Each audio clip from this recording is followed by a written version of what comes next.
Welcome to Penrose Learning, where we make understanding easy. You'll start by preparing the card and phone so insertion is simple and safe.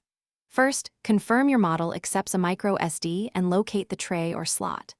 Once confirmed, power the phone off to avoid damage, use the ejector tool to open the tray, and place the Sandisk micro SD with the gold contacts down and the notch aligned.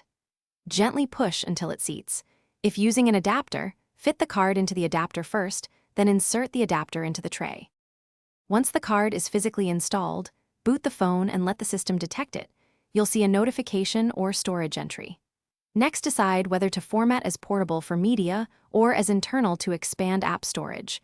Formatting erases data, so make sure you've backed up.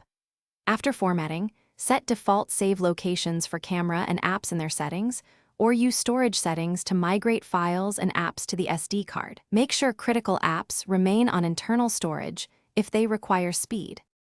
You finish by verifying the card works. Copy a photo or video to the SD and open it to confirm read/write access. If everything checks out, set the camera and apps to use the card and unmount before removing it to avoid corruption. If the phone fails to recognize the Sandisk, try reformatting the card in the phone or on a computer, swap adapters, or test the card in another device. Often reformatting or a different adapter resolves most detection issues. Thanks for watching. If this was helpful, leave a like and consider subscribing. See you next time.